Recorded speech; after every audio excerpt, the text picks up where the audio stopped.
I gave him everything when he had nothing.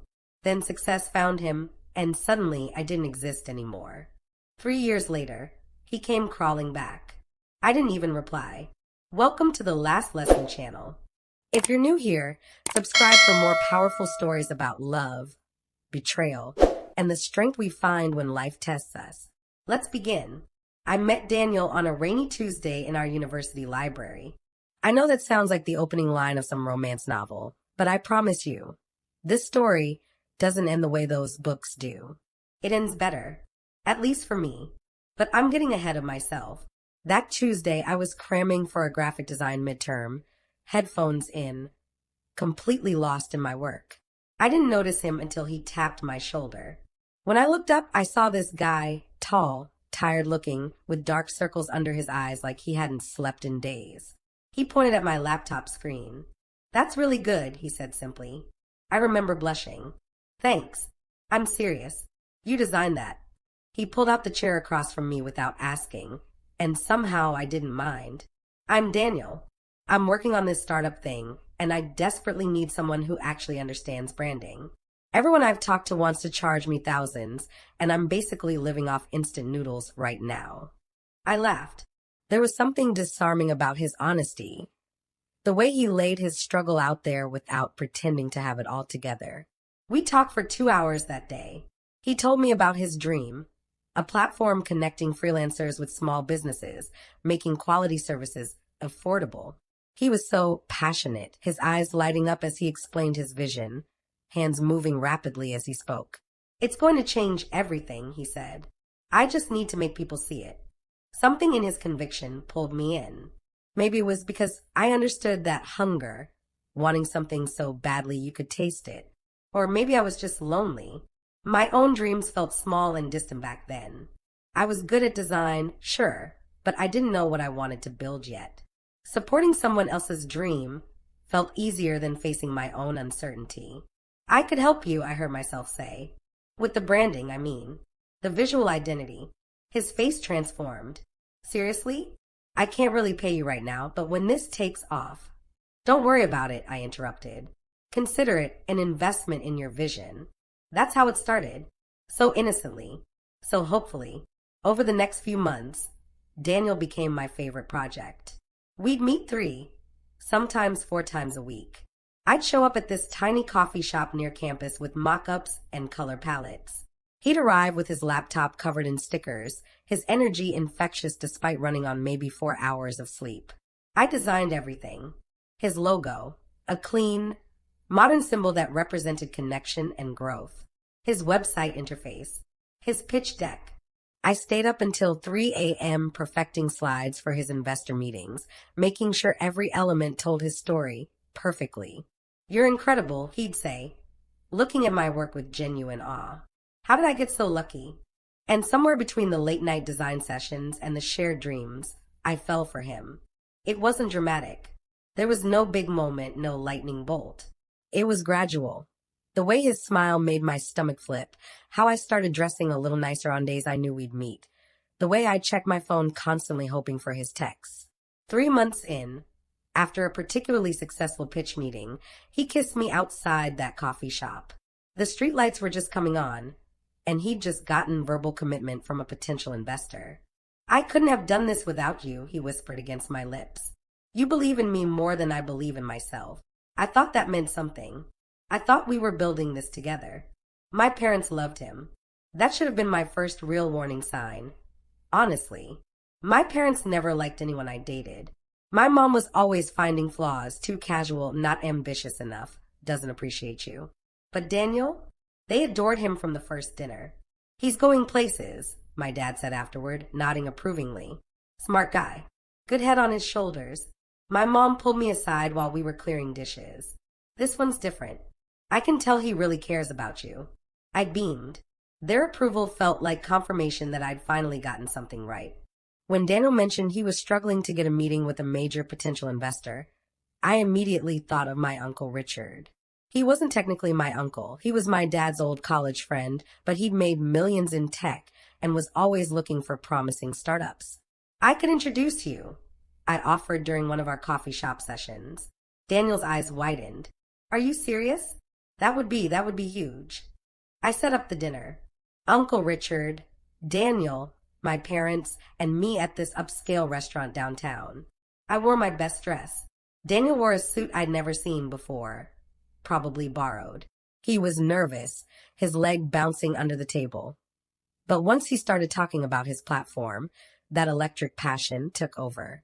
Uncle Richard listened intently, asked sharp questions. Daniel answered every single one perfectly. At the end of the night, Uncle Richard shook Daniel's hand. Send me your full business plan. Let's talk numbers. In the parking lot, Daniel picked me up and spun me around, both of us laughing like kids. You just changed my life, he said, setting me down but keeping his arms around my waist. I swear, when this works, when I make it, I'm going to give you everything. We're going to have everything. I kissed him, tasting possibility and promise. We already have everything, I whispered. I believed it. God, I really believed it. The next 6 months were a blur. Uncle Richard became Daniel's first major investor. With that backing, other investors started paying attention. Daniel's platform launched in beta. His schedule became insane. Meetings, networking events, press interviews. I was still there, still helping, still designing every update, every new feature rollout. But something was shifting. Subtle at first. He'd cancel our dates last minute. Big meeting came up, babe. You understand, right? I always understood. He stopped asking about my day, my classes, my own portfolio. Our conversations became one-sided, him talking about downloads, user metrics, investor interest. Me listening, supporting, encouraging. You're so good to me, he'd say absently, already typing on his phone while I sat across from him. Red flags. I see them so clearly now. But back then, I told myself this was temporary. This was just the hustle phase. Once things stabilized, we'd get back to us. His social circle started changing. Suddenly he was getting invited to exclusive networking events, entrepreneur meetups, industry parties, places that required connections I didn't have. You should come, he'd say, but his tone said otherwise, like he was offering out of obligation. I went to one, just one. I spent the whole night watching him work the room, watching him laugh with people in expensive suits, watching him become someone I didn't quite recognize. When someone asked how we met, he said, "Oh, we went to university together." Not she designed my entire brand. Not she believed in me when no one else did. Just, we went to university together. I felt invisible that night, like a shadow standing next to someone made of light. But I pushed the feeling down. I told myself I was being insecure, needy. He was under so much pressure. I needed to be patient. Love means sacrifice, right? Love means supporting your partner's dreams, even when it's hard. That's what I kept telling myself, even when the text became shorter, even when days passed between our conversations, even when he stopped looking at me the way he used to, like I was magic. I kept believing in us. I kept believing that once he reached the top, he'd remember who stood beside him at the bottom. But sometimes, the people we lift up forget we have weight too. Sometimes, they just let go. And I was about to learn that lesson in the cruelest way possible. The first time Daniel truly forgot about me, I made excuses for him. It was a Friday night. We'd planned this date 2 weeks in advance, dinner at our favorite Italian place, the one we'd gone to after his first successful pitch. I'd bought a new dress, navy blue, because he once said I looked beautiful in blue. I sat at that table for 45 minutes. The waiter kept coming by with sympathetic eyes, asking if I wanted to order. I kept saying, just a few more minutes. He's probably stuck in traffic. But I knew. Deep down, I knew. When I finally checked Instagram, something I'd been avoiding because it felt like admitting defeat, there he was, at some rooftop launch party downtown. Champagne glass in hand, surrounded by people in designer clothes, his arm casually draped around someone I didn't recognize. He'd posted it 30 minutes ago. The caption read, "Success tastes sweeter with the right people. Hashtag grateful, hashtag startup life." I stared at that photo until my vision blurred. The right people. I wasn't even wrong anymore. I was no people. I was invisible.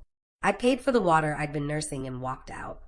The waiter said, "I'm sorry, honey," as I passed, and that small kindness almost broke me right there in the restaurant. I didn't cry in public, though. I waited until I got home, until I was safely in my apartment, door locked, world shut out. Then I let it come, this ugly, gasping crying that felt like something was tearing inside my chest. He texted me at 2 a.m. Babe, I'm so sorry. The emergency meeting ran long. Make it up to you tomorrow. Emergency meeting. I stared at those words, then at the Instagram post still open on my phone. The party, the champagne, the casual lies. I didn't respond. Not that night. I wish I could tell you that was my wake-up call, that I walked away right then with my dignity intact. But the truth is messier than that. The truth is, I gave him another chance, and another, and another. Because when you've invested so much of yourself in someone, walking away feels like admitting you were wrong about everything. About them, about yourself, about what you thought love meant. So I stayed, or tried to. Daniel became a ghost I was dating. He'd disappear for days, then resurface with elaborate apologies and promises. Things are just crazy right now, you know? Once this funding round closes, everything will calm down. But the funding round closed, and nothing changed. In fact, it got worse. His company was taking off. Like, really taking off. He got featured in a business magazine, one of those 30 under 30 lists. There was a photo shoot, an interview where he talked about his journey, his vision, his struggles. I read that interview 3 times, searching for my name, searching for any acknowledgement of the foundation I'd helped him build. Nothing. He talked about grinding alone in the beginning and believing in himself when no one else did. That's when something inside me started to harden. This small, cold stone forming in my chest where warmth used to be. The ghosting happened gradually, then all at once.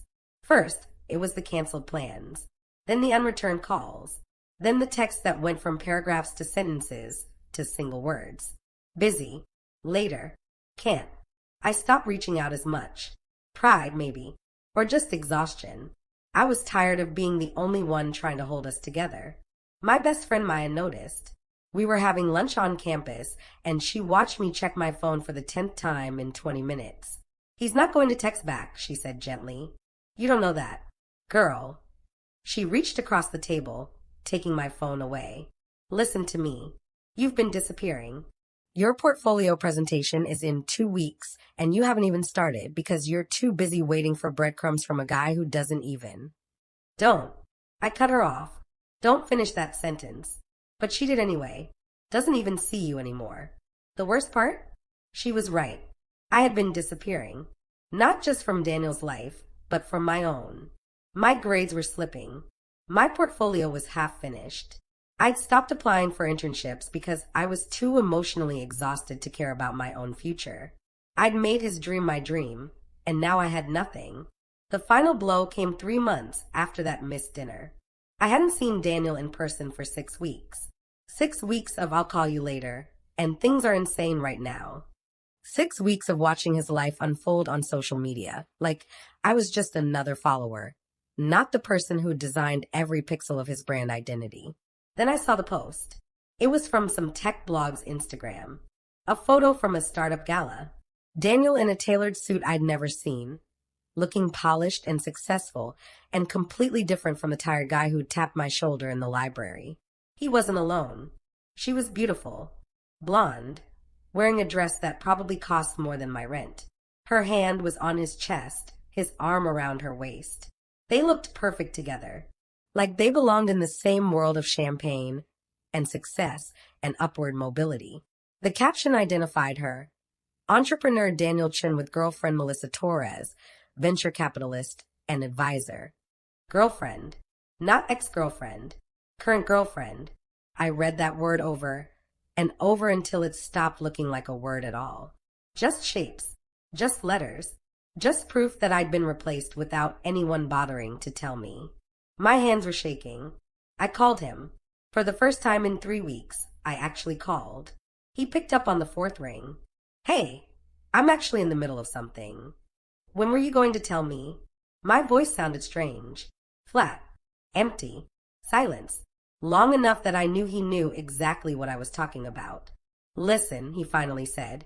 and I hated how careful his voice sounded, like I was a problem he had to handle delicately. Things have been complicated. I was going to talk to you about this, but I've been so busy, and honestly, we haven't really been working for a while now. We haven't been working. The laugh that came out of me was sharp, bitter. Daniel, I built your entire brand.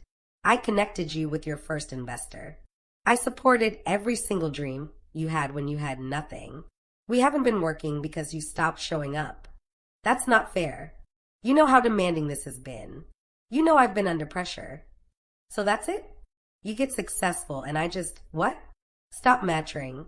Another pause. When he spoke again, his voice had changed. Colder. More distant. Maybe we were just in different places. Maybe you were, I don't know, more invested in the idea of us than the reality.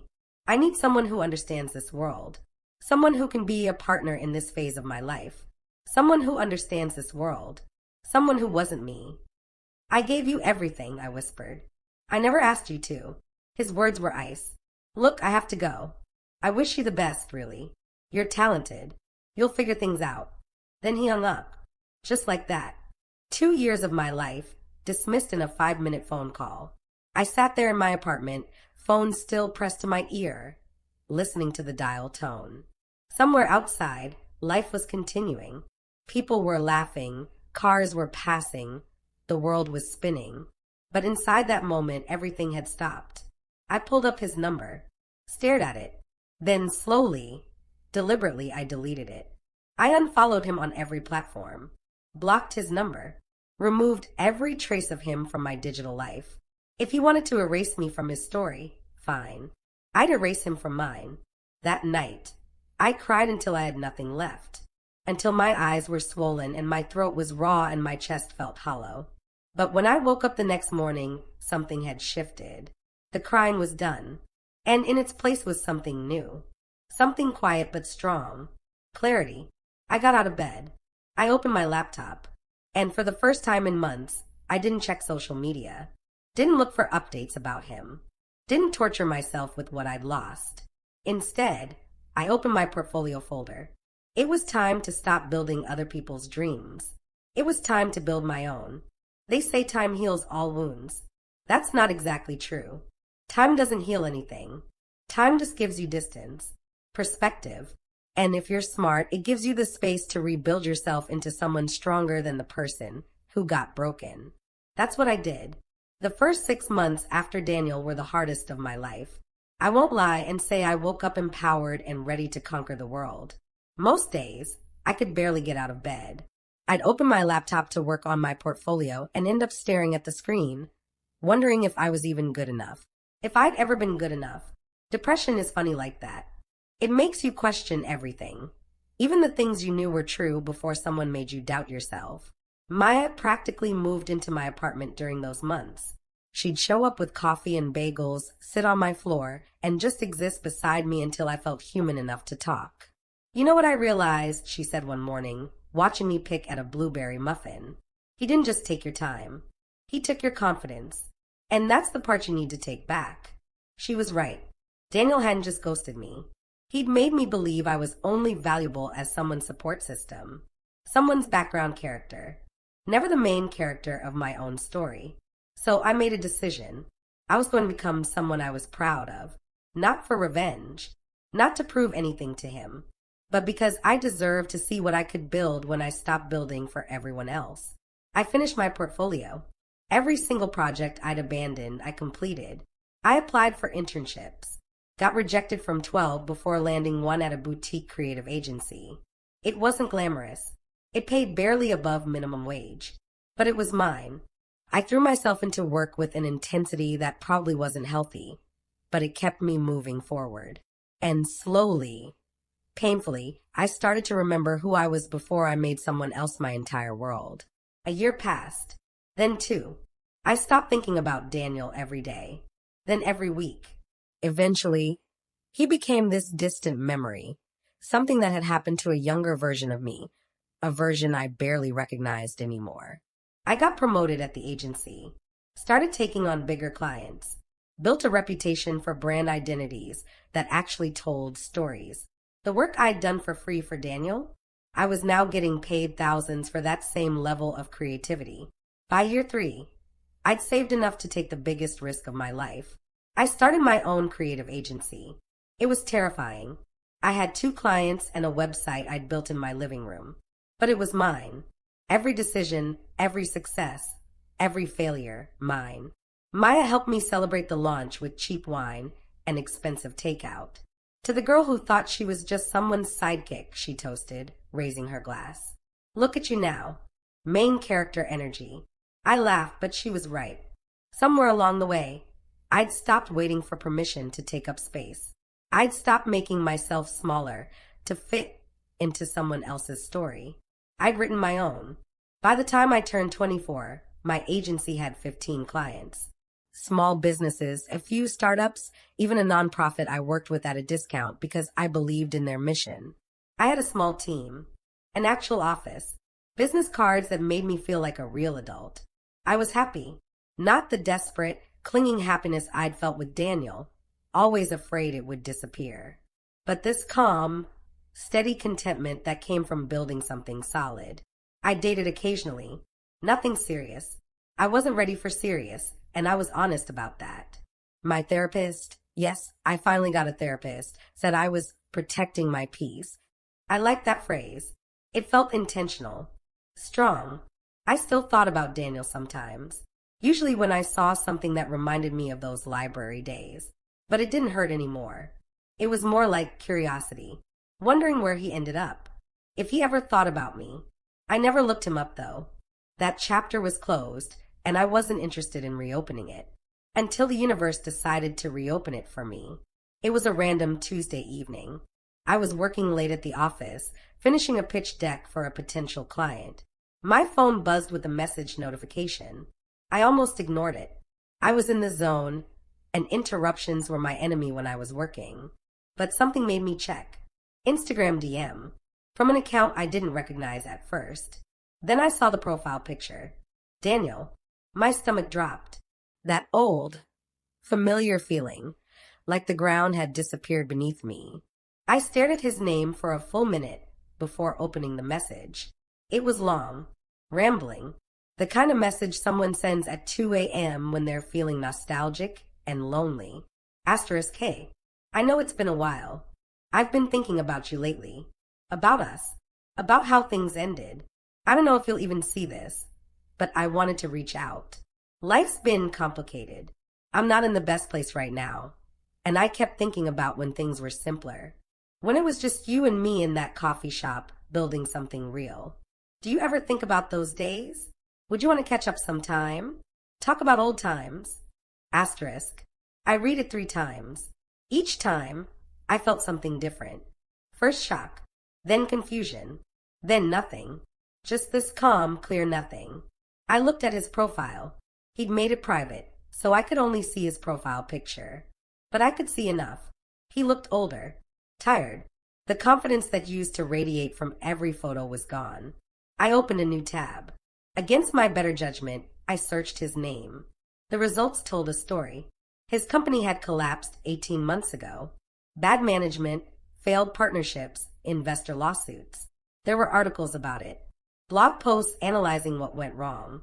One headline read, "The Rise and Fall of Daniel Chin, a Cautionary Tale." I should have felt vindicated. Wasn't this what I'd wanted? Wasn't this karma? But I didn't feel anything except tired. Tired of the whole story. I went back to his message.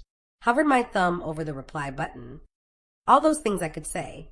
All those hurt feelings I could finally express. All the ways I could tell him exactly how much he'd damaged me. But what would be the point? He knew what he did. And if he didn't, my words wouldn't change that. So I did something that 3 years ago I never could have done. I didn't respond. I simply closed the message. And I went back to work. 3 days later, another message came through. A different account this time. "I know you saw my message. I can see you viewed it. Please, can we just talk? I'm going through a really rough time, and I keep thinking about how you were the only person who ever really believed in me. I made mistakes, I know that, but what we had was real. You knew me before all of this, before everything went wrong. I need to talk to someone who knew that version of me." This one was more desperate, more raw. And for a moment, just a moment, I felt that old instinct. The one that wanted to fix things, to help, to be the person someone needed. But then I remembered. I remembered sitting in that restaurant, waiting. I remembered reading that article where he erased me from his story. I remembered the word girlfriend next to someone else's name. I remembered his cold voice saying, I never asked you to. He'd needed me when I could give him something. A brand, connections, free labor wrapped in love. Now he needed me again. But this time, what he needed was absolution. Comfort. Someone to tell him he wasn't the villain of his own story. I wasn't that person anymore. I blocked the account. Then I blocked his main account too, just to be safe. And then I did something that felt like the final page of this chapter. I deleted both messages without saving them. Let them disappear into the digital void. Just like he'd let me disappear from his life. That night, Maya called. You okay? You sound weird. Daniel messaged me, I said. Silence. Then, what did he want? To feel better about himself, I think. To talk about old times. To get closure or comfort or whatever he's searching for. What did you say? Nothing. I didn't respond. More silence. Then Maya laughed. That's so much better than anything you could have said. She was right. Closure is overrated. Closure is what we think we need from people who hurt us. But real closure? That comes from within. From realizing their chapter is over and you're already several books ahead. I'm 25 now. My agency just signed its biggest client yet. I'm traveling for work next month, something I never thought I'd do. I have friends who celebrate my wins and hold me when I struggle. I have a life that's entirely my own creation. Sometimes people ask if I've dated anyone seriously since Daniel. The answer is yes and no. I've dated. I've had connections. But I'm more careful now. More protective of the life I've built. Because here's what I learned. The best revenge isn't a dramatic confrontation or a perfectly crafted response. It's not even watching them fail while you succeed. The best revenge is building a life so full, so complete, so genuinely yours that when the people who hurt you come back, you realize you don't need anything from them anymore. Not apologies, not explanations, not even acknowledgement. They become irrelevant. And that's freedom. If you've stayed with me through this whole story, thank you. I know it wasn't easy to hear. These kinds of stories never are. But if you're going through something similar, if someone made you feel invisible, if you're rebuilding yourself from pieces someone else broke, I want you to know something. You're going to be okay. Better than okay. The person who didn't see your value, they don't get to define it. You do. So take your time. Cry when you need to. But then get up and build something so beautiful that one day, when they come back, you won't even remember why you cared. If this story resonated with you, please subscribe to my channel. I share stories like this every week. Real experiences about love, loss, growth, and finding strength in unexpected places. Hit that subscribe button and join this community of people who are choosing themselves. Because your story isn't over. It's just beginning. I'm living proof of that. And 3 years ago, I never would have believed I'd be able to say that. But here I am, finally, completely, peacefully free.